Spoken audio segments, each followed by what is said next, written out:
everybody. Welcome back to the channel.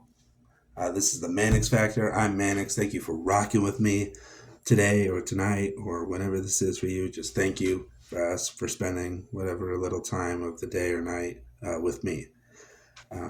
As always, if you have anything about the Griz that you feel like I missed talking about, or you want to know more about the opponent, whether that's something about the opponent coming up or something about the game I just talked about, or any other feedback just to make this better for everybody, let me know down in the comments. That would be helpful. Let's talk about it. The Griz win. The defense puts up a shutout against Northern Colorado.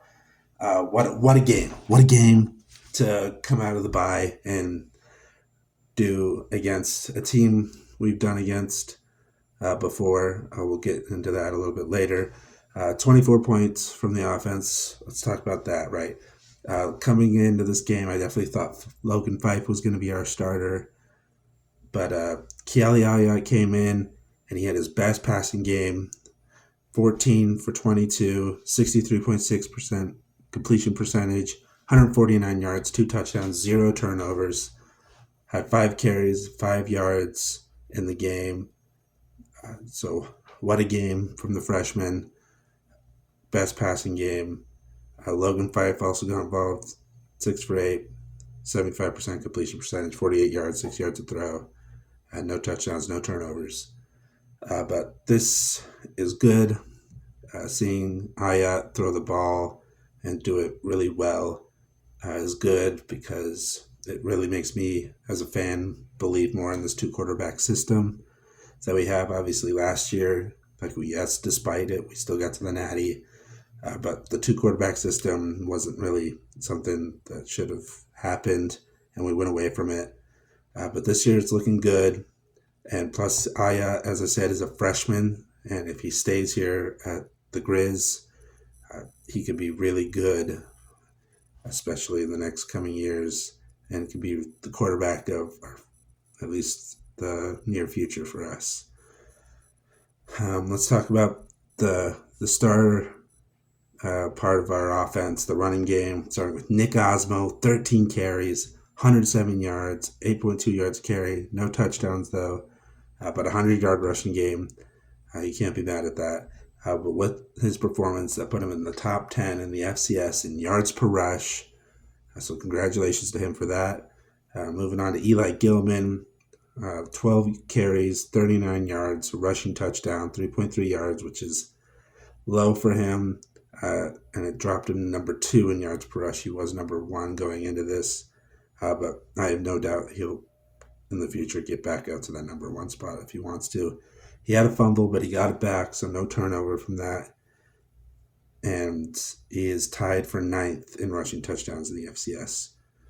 Moving on, though, to him in another area, he was the leading receiver, 4 receptions, 50 yards, 12.5 yards a catch, and he had a receiving touchdown. So overall, 89 yards from scrimmage and 2 touchdowns. Still a great game from him. And so, yeah. Looking at Stevie Rocker Jr. next as our 3rd running back of this game. 7 carries, 28 yards to help our team move the ball. Moving on to receivers. Xavier Harris, who I know, like some people are like, he's a running back, but he's kind of played more receiver this year, so I put him in that receiver role. But he's kind of a Swiss Army knife. He can really be in either role in that offense. 3 receptions, 48 yards, 16 yards a catch. That's on 5 targets for 60 yards. And then he had 2 carries for 7 yards, 3.5 yards a run. And then he had that awesome 76-yard return. He didn't get in the end zone, but it was still amazing. I wish he did get in the end zone, though. That would have been amazing.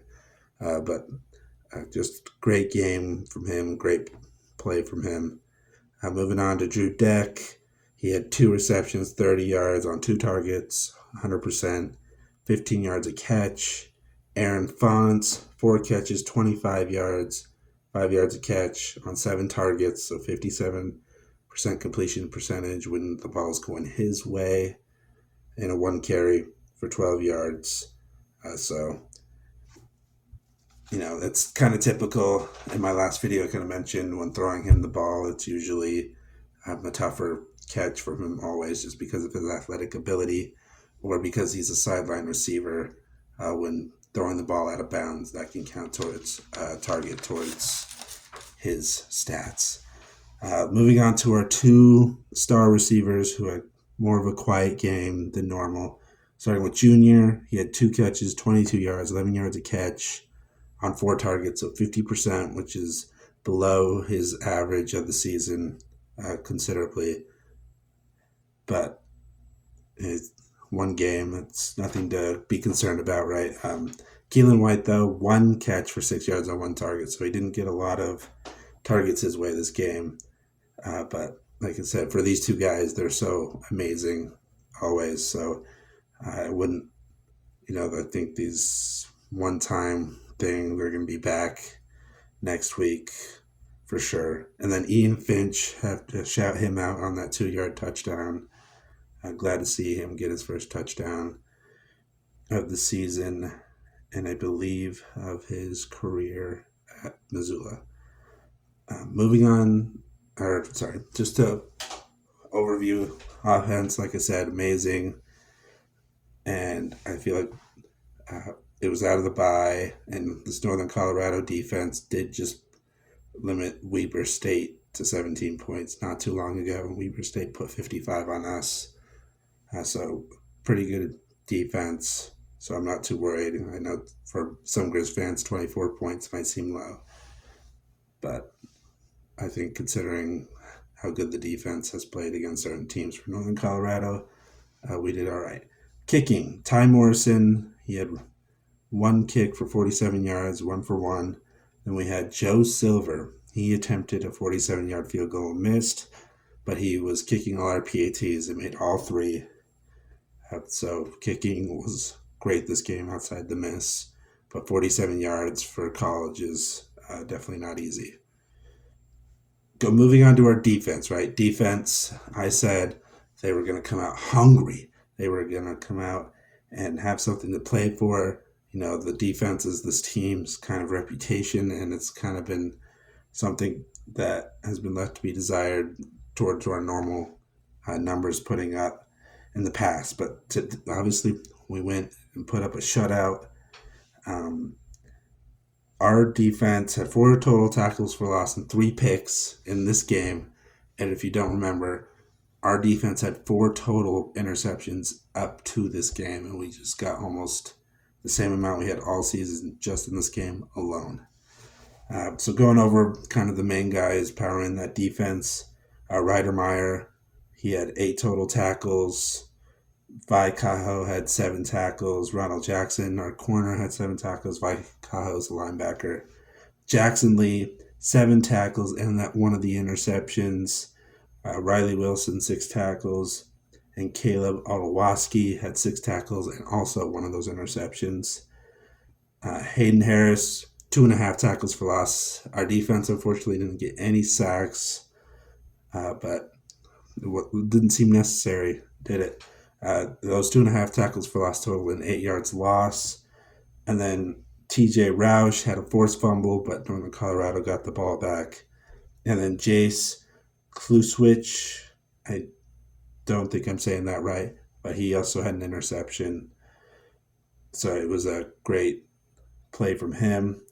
Overall, like I said, defense, can't say had the bad game, right? They forced turnovers and put up a shutout.